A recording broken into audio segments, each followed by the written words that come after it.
Olá, sejam bem-vindos à Marinha TV. Hoje temos em estúdio Ricardo Vicente, engenheiro agrónomo de 37 anos, é natural e residente na Lourinhã, é deputado do Bloco de Esquerda na Assembleia da República e é o cabeça de lista do Bloco pelo Círculo de Leiria às eleições legislativas do próximo dia 30 de janeiro. Obrigada, Ricardo, por ter aceitado o nosso convite. Obrigado. Para vir à Marinha TV falar sobre esta candidatura. É atualmente deputado, foi eleito em 2019 para um mandato de 4 anos, que terminou desta forma que todos sabemos, mais ou menos a meio. Porquê é que decidiu voltar a encabeçar esta lista por Leiria? Qual é a motivação? Bom, em primeiro lugar, um agradecimento mútuo também por esta entrevista, pelo convite.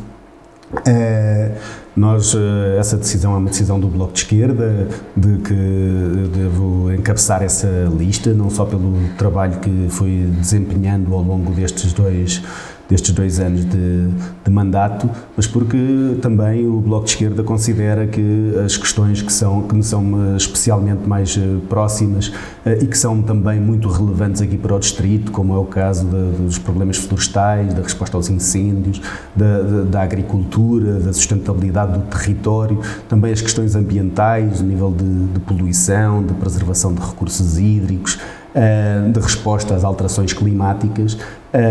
O Bloco considera que faz sentido que eu continue a fazer essa candidatura e que também, por estes assuntos estarem tão próximos deste distrito e pelo conhecimento que fui adquirindo ao longo deste tempo a respeito da política local, que é fundamental essa minha continuidade, e eu cá estou bastante contente pelo trabalho que desempenhei ao longo destes 2 anos e com vontade de continuar nos próximos tempos a procurar as melhores soluções para o distrito, para o país, em especial nas áreas em que trabalho com mais proximidade. Portanto, está mais ligado às áreas que têm a ver com o meio ambiente e há vários problemas conhecidos no nosso território nesse domínio. Consegue-nos identificar os principais problemas e, nomeadamente nestes 2 últimos anos em que teve contacto mais próximo com os territórios, com estas causas, se houve de facto evoluções com vista à resolução dessas situações? Venho precisamente hoje de uma visita à Mata Nacional de Leiria, acompanhada pelo ICNF, onde há muito trabalho que está por fazer. A minha primeira iniciativa do Bloco de Esquerda, que foi de minha autoria na Assembleia da República, foi precisamente um plano de recuperação para esta Mata Nacional, que visasse a integração do conhecimento técnico-científico, o planeamento, mas também a participação das organizações locais naquilo que viesse a ser o modelo de gestão e o futuro desta Mata Nacional. E hoje estive a fazer esta visita e deu claramente para perceber que há trabalhos que estão a decorrer, mas que há muito atraso face àquilo que eram as perspectivas que se desenharam em torno da Mata Nacional de Leiria, mas além desses atrasos, que são essencialmente de gestão de combustível em muitas dimensões, e também porque a Mata Nacional é muito extensa, são 11.000 hectares, há uma falta de capacidade para garantir o envolvimento das organizações locais, a transmissão de conhecimento à população, há uma falta de conhecimento geral sobre o que é que se passa e o que é que está a ser planeado para esta Mata Nacional de Leiria. As pessoas ouvem anúncios de milhões de euros para investir na mata, mas depois não se percebe onde é que esse dinheiro está a ser aplicado, que medidas concretas estão a ser desenhadas. O Governo lançou ontem um plano para consulta pública, o ICNF, o Plano de Gestão Florestal, e este Plano de Gestão Florestal começa mal, porque começa logo por ignorar a primeira recomendação da Comissão Científica. A Comissão Científica, constituída por cientistas muito reconhecidos a convite do Governo, recomendava que o Plano de Gestão Florestal começasse precisamente por garantir as metodologias participativas das organizações locais e da população para definir o que viria a ser os trabalhos desenhados na mata, que serviços viriam a mata a prestar às populações. E o ICNF não fez nada disso, colocou o plano de gestão florestal em consulta pública agora durante 15 dias num site e está a resumir o envolvimento da população a comunicações para aquele site durante estes 15 dias e acabou-se o envolvimento. Além de faltarem medidas essenciais naquele plano de gestão florestal e de ter dado já conta de alguns pequenos erros que estão no seu interior, que já tive a oportunidade de comunicar ao ICNF. Tem, por exemplo, constam alguns mapas de planeamento de trabalho futuro, em que, portanto, previsões de trabalho a decorrer no ano X, Y e Z, e, portanto, o ano 2019, 2020 e 2021 têm mapas de trabalhos previstos para execução. Portanto, isto é um plano de gestão florestal para os anos que vêm, e se são anos passados, quanto muito seriam trabalhos já executados, e não é isso que está a acontecer. Portanto, há ali um trabalho que necessita de ser certamente melhorado se quisermos que ele responda às melhores recomendações científicas. Desse encontro que teve com o ICNF, e penso que incluiu também uma visita à mata, trouxe algum dado positivo que lhe dê alguma confiança de que, de facto, e apesar de haver pouca informação, como considera, sobre os trabalhos em curso e havendo um atraso, trouxe-lhe algum o facto de haver um plano de gestão florestal é em si um dado positivo. O Bloco de Esquerda há muito que tem exigido a existência de um plano de gestão florestal atualizado, não é? Atualizado, porque o último data de 2010 e não se pode conduzir em 2021 e 2022 e 2023 uma mata nacional com base num plano de gestão florestal, uma mata que já não é a mesma, não ardeu quase. À realidade. Isso em si é um fator positivo, porque até hoje todas as intervenções que aconteceram naquela mata nacional aconteceram de forma avulsa, sem visão de conjunto, sem perspectiva de como é que se medem as prioridades. Ainda não tive tempo suficiente para ler o plano, porque ele foi lançado ontem no seu pormenor, mas este exercício de planeamento é completamente essencial, porque não é possível trabalhar toda a mata e todos os assuntos que necessitam de resposta em simultâneo, porque é demasiado extenso, mas é necessário ter clarificadas quais é que são as prioridades e porque é que se opta por uma determinada ação e não por outra. E isso estava em falta. Mas o Bloco tem-se batido muito por isso e vamos continuar a fiscalizar o trabalho que aqui está e a construir propostas em função dos melhores aconselhamentos que estão disponíveis. O nosso trabalho de fiscalização continuará. Mas ainda sobre a questão dos incêndios, porque em 2017 houve incêndios muito para além da Mata Nacional. A região de Leiria, todo o Pinhal interior, sofreu muito com os incêndios de 2017 e hoje nós temos conhecimento de uma coisa, com estudos científicos recentes, é que os territórios mais afetados por mega incêndios em Portugal são os territórios com menos cobertura dos subsídios da política agrícola comum. E a região em Portugal há mais de 40%, 41% das explorações agrícolas estão a descoberto dos subsídios da política agrícola comum. E dentro dos que estão cobertos, há 2% que ficam com 1/3 da totalidade dos apoios. O Alentejo fixa mais de metade da totalidade destes apoios e um trabalhador agrícola na região do Pinhal interior recebe 10 vezes menos subsídio do que um trabalhador agrícola no Alentejo.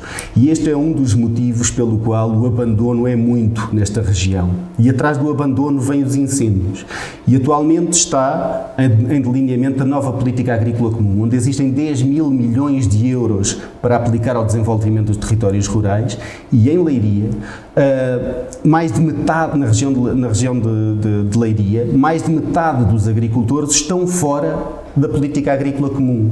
E nós temos-nos batido para que a política agrícola comum seja aberta a todos os agricultores, a todos aqueles que estejam interessados em recorrer a estes apoios e, através deles, responderem ao interesse público.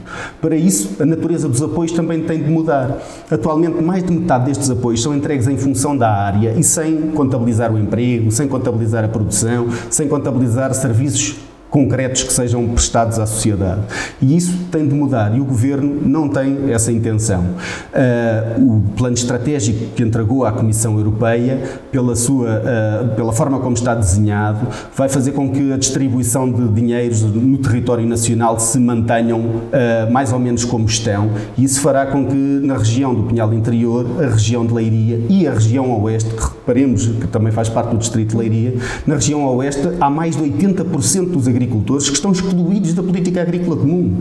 São 10 mil milhões de euros que estão a favorecer essencialmente grandes proprietários a sul do país, sem critérios ecológicos, sem critérios de emprego, de coesão e de equidade territorial, e esses critérios têm de ser incluídos para que esta política responda ao interesse público. O Bloco foi o único partido que levou propostas concretas a votos na Assembleia da República para garantir que a região de Leiria e as regiões mais periféricas e menos cobertas por estes subsídios passem a ter essa cobertura. Portanto, na vossa perspectiva, não basta dizer que há X milhões disponíveis para apoiar essas áreas, há que garantir que eles possam ser distribuídos de forma equitativa entre as diferentes regiões. Exatamente. É preciso garantir que eles cobrem a totalidade do território e que não há nenhuma discriminação de acesso, porque atualmente metade destes apoios dependem de um histórico de produção dos anos 90 que não tem rigorosamente nada a ver com a atualidade e, portanto, é preciso mudar totalmente estas regras, e este desafio é essencial porque este é o principal envelope financeiro que pode permitir que os territórios rurais se preparem para as alterações climáticas e que podem trazer para a atualidade esse grande contributo que virá dos territórios rurais, da agricultura, da floresta, ganhar resiliência, preservar a água, preservar a biodiversidade, e temos mesmo 10 anos para reduzir mais de metade das nossas emissões, para garantir a adaptação e para salvaguardar também a qualidade de vida das pessoas e a segurança das pessoas que vivem nestes territórios. Será também uma forma de levar pessoas, não é? De evitar a desertificação das zonas mais rurais. Sem dúvida. Também se verifica no nosso distrito. Hoje é necessário reconhecer que a agricultura, em especial na região centro e norte, nas regiões centro e norte do país, que a agricultura presta um conjunto de serviços que vão para lá da produção de bens alimentares e a floresta que vão para lá da produção de madeira. São garante de bens públicos que são essenciais à nossa qualidade de vida. E hoje, quem vive da agricultura e quem garante, em boa parte, esta proteção das aldeias, da floresta, dos nossos bens patrimoniais, essas pessoas que protegem esse território contra os incêndios porque mantêm uma atividade agrícola, não são remuneradas por esse serviço. E, portanto, esse serviço deve passar a ser remunerado, porque essas pessoas nos garantem essa segurança, e se isso não for feito, o abandono vai continuar a crescer e a qualidade de vida de quem garante este serviço também se vai continuar a degradar. Uma das questões pelas quais tem batido nestes últimos 2 anos é a questão da despoluição da bacia hidrográfica do Rio Lis e que se encontre uma solução definitiva e viável para a questão das suiniculturas, do tratamento desses efluentes. Como é que olha para estes 2 últimos anos? Houve avanços, de facto, foram anos perdidos? Nestes últimos 2 anos houve recuos. O Bloco de Esquerda aprovou em 2018 um projeto de resolução para construir uma estação de tratamento de efluentes suinícolas de propriedade e gestão pública. E fizemos-lo porque as entidades representantes dos suinicultores deitaram por terra 9 milhões de euros que tinham para construir essa estação por sua iniciativa própria e dessa forma conseguir garantir a despoluição desta bacia hidrográfica.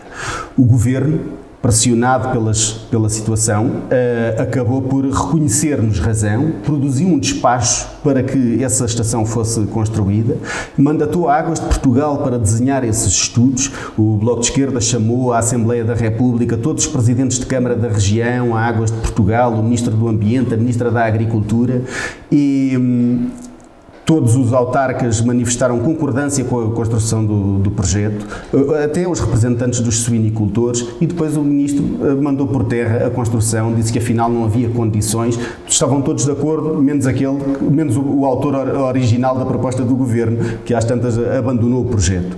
E hoje fizemos há poucos dias atrás uma visita à Etar do Coimbrão, que é a única estação de tratamento da região que está neste momento a tratar efluentes suinícolas. simples e que o Governo apontou há um ano atrás, quando abandonou o projeto da construção da ETS, que esta iria ser uma solução. A CETAR trata de 280 metros cúbicos de chorumes por dia no máximo. A região produz 2.000 metros cúbicos. Há 1.700 que não têm a solução. E não se pode imaginar que cada suinicultura venha a ter uma estação de tratamento própria. Tem de haver uma solução coletiva e essa solução coletiva tem de ser pública para que possa haver uma fiscalização que obriga os suinicultores a entregarem, porque passa a haver uma solução para aqueles chorumes que não existe, e dessa forma cobra aos suinicultores os custos de tratamento e os custos da própria infraestrutura, terão de ser eles a pagá-la. O Governo abandonou esta ideia, nós continuaremos a defendê-la, porque sabemos que não há outra. A solução do Governo é guias de transporte para saber em que terrenos é que os suinicultores vão despejar estes chorumes. Isto é uma grande aldrabice, porque o que se passa é que na região não há agricultura em dimensão suficiente para absorver a totalidade dos chorumes, por um lado. Por outro, sabemos que entre os meses de outubro e os meses de fevereiro, os solos estão fora do seu período de sazão e, portanto, não dá para fazer a incorporação desses chorumes no solo. Para onde é que vão os milhões de litros de chorumes durante este período? Não é nenhuma guia de transporte, não há nenhum solo que possa receber aquilo. E, portanto, nós sabemos que essa solução não existe. É necessária uma solução de tratamento, de valorização, que possibilite o armazenamento e posterior aplicação, porque estes materiais orgânicos são úteis para tratar, para a nossa agricultura, para a floresta, podem ser incorporados e até valorizados, mas para isso tem de haver uma estrutura, e essa estrutura sabemos como é que ela pode ser. Esta será uma das questões que certamente continuaremos a merecer a vossa atenção. Sim, exato. Neste caso do Ricardo. Aprovámos recentemente na Assembleia da República um projeto de resolução que vai mais além do que a construção da estação de tratamento, com um plano de despoluição de toda a bacia hidrográfica do Lis, que prevê também a transição ecológica da agricultura dos campos do Lis e a transição ecológica dos métodos de produção da produção animal na região. E queremos que esse projeto seja um compromisso entre os municípios da bacia hidrográfica do Lis e o Governo, e que de forma conjunta, porque sabemos que a poluição da bacia hidrográfica do Lis também tem origem em insuficiências do tratamento de águas residuais urbanas, porque sabemos que existe um conjunto de intervenções a fazer nas margens do rio Lis, que não são só de despoluição das águas, mas de fixação de vegetação ribeirinha, de recuperação de biodiversidade, etc. E aquilo que aprovamos é que em 10 anos todo esse trabalho seja concretizado, de grande amplitude, mas que no imediato seja construída essa estação de tratamento, porque ela é o ponto de partida para resolver tudo o resto. Falámos já de dois problemas graves no âmbito do ambiente, relativamente ao nosso distrito. Que outros problemas é que identifica e que urge resolver, se possível, na próxima legislatura neste território? Bom, há um problema imediato que resulta da pandemia, mas que não resulta apenas da pandemia. Há uma herança pesada no Serviço Nacional de Saúde aqui na região. Quer os dois centros hospitalares, no Oeste e o de Leiria, têm infraestruturas subdimensionadas para a totalidade da população que aqui está. E por isso não têm infraestruturas capazes de responder a todos os serviços. E além da infraestrutura ser insuficiente, há falta de pessoal. Portanto, o Governo tem vindo a adiar o lançamento da construção de um novo hospital para a região Oeste, e esse novo hospital tem de ser lançado porque há 3 hospitais em Torres Vedras, Peniche e Caldas da Rainha que estão muito debilitados.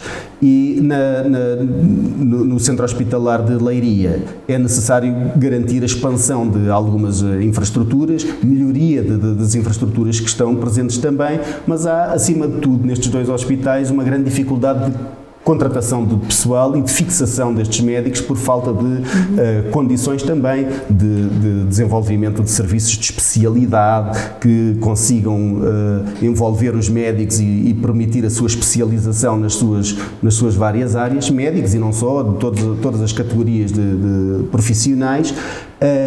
Nós reunimos com esses centros hospitalares e percebemos que é ao nível das condições de trabalho que essa solução se pode resolver.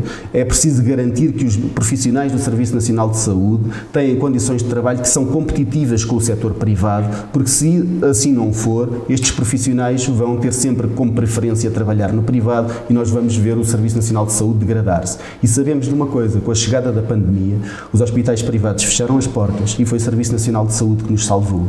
É, portanto, essencial garantir que o Serviço Nacional de Saúde merece a resposta essencial. Há 2 dias atrás estive a visitar o Centro de Vacinação de Leiria. Reunimos com os responsáveis do ACES Pinhal Litoral e disseram-nos esses responsáveis que também ao nível dos centros de saúde há imensas dificuldades. Neste momento este ACES tem 22 mil pessoas sem médicos de família. 5 mil não têm rigorosamente o médico de família. Atinge-se o número de 22 mil porque há muitos médicos que se reformaram e que ainda não tiveram substituição. E há depois milhares de trabalhadores imigrantes que já estão legalizados, mas que por atrasos do CEF ainda não lhes podem ser atribuídos, médicos de família. Há uma grande necessidade de contratar médicos de família, portanto, e no caso das pessoas que ainda não entraram no sistema e não têm médico de família, neste momento não há infraestruturas dos centros de saúde que possibilitem ter mais gabinetes médicos. Portanto, ao nível dos centros de saúde, precisamos de reforçar o número de médicos de família, melhorar as suas condições para que eles estejam disponíveis para trabalhar em cada um dos lugares onde eles fazem falta, mas é necessário também garantir melhores infraestruturas mais alargadas para que se possam abrir novos gabinetes, porque neste momento dizem os responsáveis de saúde que eles não existem. E, portanto, há um grande investimento que é necessário fazer. Essa tem sido uma grande batalha do Bloco nos últimos tempos, salvar o Serviço Nacional de Saúde, fazer cumprir a Lei de Bases da Saúde que foi inicialmente desenhada por António Arnaud e por João Semedo, e sabemos que esse é o caminho que nos pode trazer as melhores condições de vida. Nós estamos no Conselho da Marinha Grande, um concelho com inúmeras empresas, com elaboração contínua, 24 horas por dia. Temos associado ao nosso centro de saúde um serviço de atendimento permanente, a que muitas pessoas se referem frequentemente como as urgências, que não o são na realidade. O Ricardo entende que seria prioritário transformar este serviço de atendimento permanente num serviço efetivo de urgências que pudesse também retirar um bocadinho do peso das urgências do Hospital Leiria, do Santo André? A Marinha Grande, também porque tem uma grande quantidade de pessoas a trabalhar por turnos, que fazem trabalho noturno, que têm a necessidade de recorrer a serviços de saúde num horário muito distinto, faz todo o sentido na Marinha Grande que este SAP seja melhorado e que possa progredir para esse serviço, até porque sabemos, como disse há pouco, que o Centro Hospitalar de Leiria está subdimensionado para a totalidade da população e, portanto, havendo infraestrutura aqui, havendo um serviço de proximidade que é muito valorizado pela população local, faz todo o sentido que esses serviços se instalem e será certamente uma preocupação do Bloco de Esquerda garantir que esses serviços de urgência se mantenham em funcionamento, que melhoram dentro daquilo que venha a ser também uma perspectiva de gestão e de intervenção sobre este centro hospitalar que seja global, porque não vale a pena olhar só para uma das suas componentes. O serviço é insuficiente para a totalidade da população, há instalações que estão altamente degradadas, em especial no hospital em Pombal, há muitas necessidades que necessitam de uma intervenção generalizada e, portanto, deveria não só ser garantido este serviço de urgências de melhor qualidade aqui na Marinha Grande, como os restantes edifícios, os restantes serviços que necessitam de grandes níveis de melhoração e e é preciso ainda ter em conta que há concelhos que estão fora do distrito de Leiria e que também usufruem deste hospital, como é o caso de Fátima e Orém, onde há uma população muito envelhecida, porque há muitos serviços de lar e isso também causa dificuldades acrescidas aos serviços que estes hospitais têm. E, portanto, é necessário fazer um estudo profundo sobre as suas necessidades. Na verdade, os seus administradores conhecem esses serviços, precisam de mais autonomia para poderem ter uma melhor gestão dos meios que têm. Nós também defendemos isso, que os hospitais devem ter mais autonomia de gestão. Eu dou-lhe um exemplo.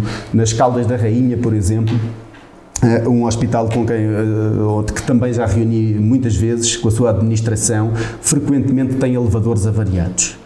E porque a sua administração não tem margem para tomar decisões na gestão do seu dinheiro, precisa de fazer reparações dos elevadores que são avultadas, não tem verba alocada para isso, mas o que é que acontece? Os elevadores avariam e, com frequência, têm de recorrer ao aluguer de ambulâncias para fazer transporte de doentes do resto de chão para o primeiro andar, porque dando a volta da ambulância ao hospital permitem subir para o primeiro andar. E, portanto, todos os doentes que têm a mobilidade reduzida, que andam de cadeira de rodas ou que estão numa maca, não conseguem aceder ao elevador de outra forma sem subir para o primeiro andar através de uma ambulância. Impensáveis, não é? E, portanto, este hospital gasta mais dinheiro já gastou mais dinheiro em ambulâncias que dão a volta ao hospital para levar doentes do que gastaria para reparar os elevadores. Mas como não tem autonomia para tomar este tipo de decisões, elas não são tomadas. E, portanto, isto não faz nenhum sentido.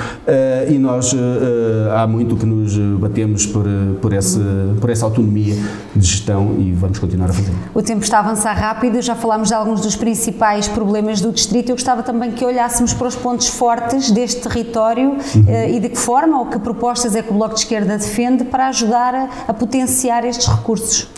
Nós, no nosso território, temos condições para impulsionar indústria, para ter agricultura, para ter produção de florestal de qualidade. Tínhamos o melhor exemplo de todos na Mata Nacional de Leiria, que por incúria do Estado a vimos perder, mas há todo um polo industrial e de serviços primários de produção agrícola, da pesca e da produção florestal que podem ser beneficiados. Uma das grandes propostas que nós temos para impulsionar esta economia é a requalificação da linha do Oeste. Se esta linha for requalificada com velocidades competitivas com o transporte rodoviário, com duplicações de traçado que o Governo está a recusar fazer, suficientes para circular, para que os comboios possam atingir velocidades elevadas e para compatibilizar as velocidades mais lentas do transporte de mercadorias com a necessária velocidade mais rápida do transporte de passageiros, sem dúvida que a linha do Oeste seria uma alavanca da modernização de todo o distrito e que é completamente essencial. Mas dizia há pouco sobre a questão da florestal e agrícola. A política agrícola comum não pode continuar a ser uma política dirigida para grandes proprietários do sul do país. Esta região necessita da atenção desta política pública e a política agrícola comum pode ser uma grande alavanca, são 10 mil milhões de euros para modernizar a agricultura, para fixar a população rural nos seus territórios, para garantir serviços de ecossistema, para responder aos territórios ardidos. Eu vou-lhe dizer uma coisa, o que não pode acontecer é continuarmos com uma política de faz de conta que engana as pessoas. Eu há pouco, em dezembro, fui reunir com uma empresa pública chamada Florestegal. O Governo criou essa empresa pública para responder às áreas ardidas em 2017. Como sinal, sediou essa empresa em Figueiró dos Vinhos. Passado este tempo, fui a Figueiró dos Vinhos e pedi um ponto de situação à administração dessa empresa pública.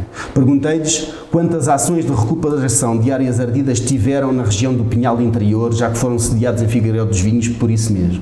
E responderam que não tiveram nenhuma. Nenhuma? Não fizeram uma intervenção de recuperação de área ardida. E na altura, quando esta empresa lá foi sediada, o Governo fez um grande alarido de que isto iria resolver imensos problemas. É fácil de encontrar registros noticiosos na imprensa. Hoje sabemos que não teve nenhuma intervenção. Zero intervenção. Limitou-se a fazer intervenção sobre áreas que estão da sua alçada e que são de áreas públicas e que estão todas fora da região do Pinhal Interior. E, portanto, isto é enganar as pessoas, colocando uma empresa pública num lugar onde as pessoas sofreram muito, onde perderam, algumas delas, tudo o que tinham. Passados estes anos, não ter acontecido nada é aquilo que não é a política pública que nós não queremos e que não podemos continuar a aceitar. E, portanto, o que é necessário agora é garantir que há investimento público que suporte a vida destas pessoas, garantir que a política agrícola comum trava o abandono destas terras, garantir que a política agrícola comum tem dinheiro para reflorestar estas áreas ardidas, garantir que o ICNF tem viveiros capazes de produzir plantas para fornecer a reflorestação de algumas destas áreas e garantir preços acessíveis a quem está disponível a mudar a natureza da sua floresta para meter espécies autóctones, e essas são bandeiras que o Bloco de Esquerda não abandona e que sabe que é aí que se joga, em boa parte, não só a segurança das pessoas que vivem em territórios rurais, como o crescimento das economias desses lugares. E isso tudo deve ser feito com base também numa perspectiva de valorização e de qualificação do trabalho que tem grandes avanços para fazer. Nós estamos hoje à entrada de uma crise económica que se vai prolongar no tempo, que ainda não é perceptível totalmente para a população, porque ainda há muitas medidas de mitigação da pandemia que estão acionadas, mas que vão acabar e que vão pesar. E sabemos que o Partido Socialista quer atravessar esta crise em que estamos a entrar com a mesma legislação laboral que o Passos Coelho e o CDS aplicaram, criaram durante a crise de 2014. E isso gerou desemprego, gerou gente a emigrar, trouxe imensas dificuldades, tornou o despedimento mais barato, reduziu muitas compensações e muitos apoios sociais, e é necessário hoje ter força suficiente na Assembleia da República para repor a legislação laboral no lugar onde ela estava antes da Troika ter essa intervenção. E isso também tem, da mesma forma como o aumento do salário mínimo teve, isso tem um efeito positivo na economia, porque é isso que pode permitir que o salário médio seja mais alto do que é. Nós temos um salário mínimo que está cada vez mais próximo do salário médio. O salário médio não progride porque a legislação laboral não é favorável a essa progressão e, portanto, do ponto de vista do desenvolvimento económico para o distrito, mas para o país também, como um todo, necessitamos de legislação laboral mais capaz de responder às nossas necessidades. Referiu há pouco que tem tido alguns contactos, tem feito algumas reuniões com entidades da região no âmbito desta campanha. Eu gostava de saber que percepção, que queixas, que feedback é que tem recebido das forças vivas e também do cidadão comum nestes contactos que têm sido estabelecidos. Estive ontem em Pombal, onde reunimos com os bombeiros voluntários de Pombal e com os bombeiros voluntários de Nazaré. E há poucos dias atrás reunimos também com o Sindicato Nacional da Proteção Civil, onde estão muitos sindicalizados, muitos bombeiros e muitos sapadores. E aquilo que sabemos é que não é possível, no caso dos sapadores florestais, por exemplo, que têm um trabalho pesadíssimo, muito exigente e que são a nossa principal salvaguarda contra os incêndios. Nós não conseguimos garantir a gestão de faixas de combustível, a proteção das habitações, a gestão florestal adequada, com pessoas com um trabalho tão pesado a receber um salário mínimo e tantas vezes sem os equipamentos de proteção individual que deveriam ter. Muitos equipamentos de proteção individual passados da validade, muita ausência de equipamentos de proteção individual. Este sindicato teve de fazer uma greve pesada para conseguir ganhar botas para os seus sindicalizados. Estamos a falar de bens essenciais. E por isso batemos-nos por esse reforço e por esse tratar, por esse reconhecimento do trabalho dessas pessoas. Estava a dizer que reunimos com os bombeiros, e o que os bombeiros se queixam é semelhante. Remunerações que são abaixo daquilo que deveriam ter face ao risco que correm, face aos serviços que prestam, e falta de bombeiros profissionais. Há uma política de equipamentos que previa a garantia de equipas de intervenção permanente. Equipas de intervenção permanente, como o nome indica, é garantir a possibilidade de prestar auxílio 24 horas por dia, todos os dias da semana. E a maioria dos quartéis tem equipas de intervenção permanente que funcionam 8 horas por dia, de segunda a sexta-feira. Se houver um acidente à meia da noite, se houver um acidente aos fins de semana, as equipas de intervenção permanente não existem. Há falta de qualificações e, do ponto de vista da proteção civil, continuaremos a bater-nos sobre esse assunto. Reunimos também com vários especialistas, alguns residentes aqui no distrito de Leiria, que participaram de trabalhos técnico-científicos grandes de aconselhamento ao Governo e à Assembleia da República a respeito da proteção civil. E que desenharam um conjunto de propostas que o Governo, por e simplesmente, ignorou. O Observatório Técnico Independente, que é um organismo da Assembleia da República, criado pela Assembleia da República na sequência dos incêndios de 2017, produziu centenas de recomendações que o Governo ignorou redondamente sobre o sistema de proteção civil e sobre a transformação da floresta.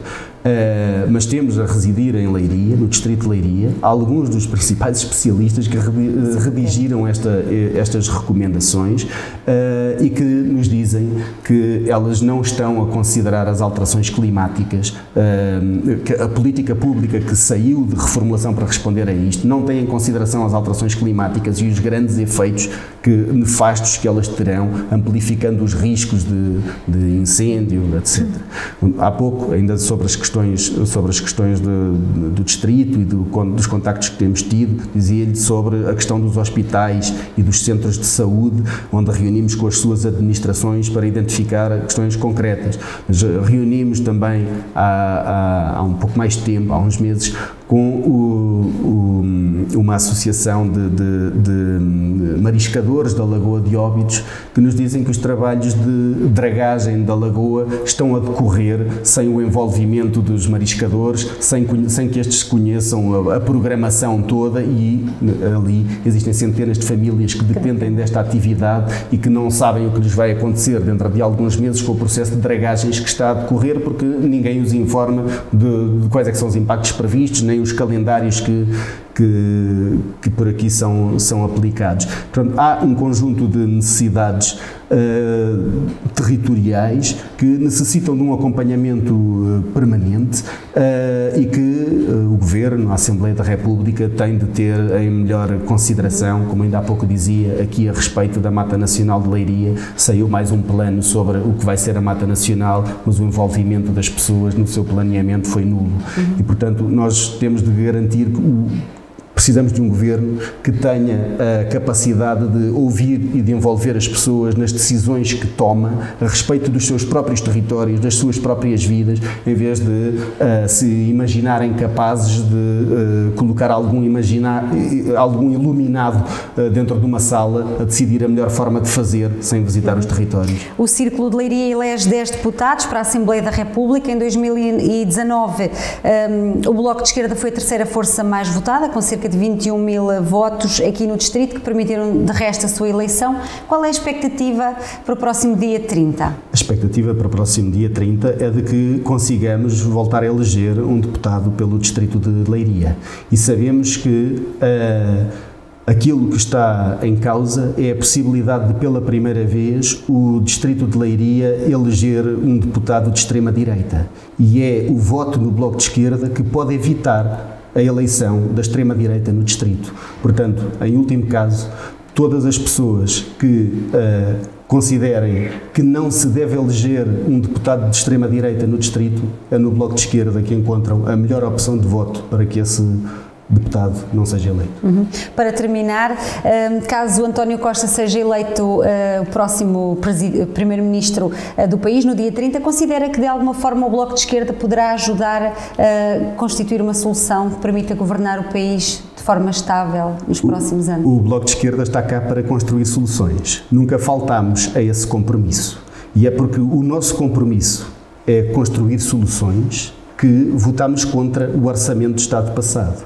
Porque sabemos que o Orçamento de Estado passado não vai resolver o drama da saúde, do Serviço Nacional de Saúde, o drama do Hospital de Leiria, o drama do Hospital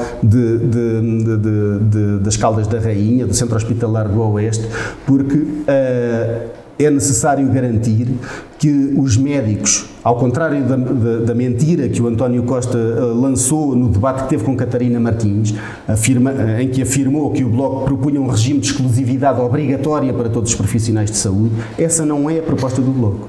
A proposta do Bloco é um regime de exclusividade facultativa.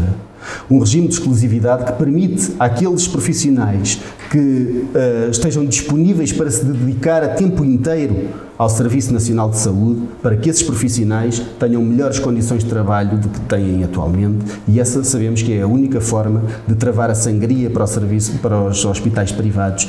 E da mesma forma como o orçamento passado não respondia, não solucionava este problema, também não havia previsões de solução nem de compromisso. Sabemos que ele não se resolve através do orçamento, mas é no momento em que se negociam orçamentos que se negociam compromissos de legislatura e compromissos para o ano. O Partido Socialista não quis assumir o compromisso de retirar a legislação danosa que a Troika meteu no trabalho em Portugal. E como dizíamos há pouco, estamos à entrada de uma crise económica que pode trazer bastante desemprego, que pode fragilizar muito as pessoas deste país, e por isso estamos certamente disponíveis para construir soluções que enfrentem estas dificuldades, e hajam soluções para enfrentar estas dificuldades, certamente não faltará o Bloco de Esquerda à chamada. Muito obrigada, engenheiro Ricardo Vicente, por esta entrevista à Marinha TV e desejo-lhe os maiores sucessos nesta corrida eleitoral.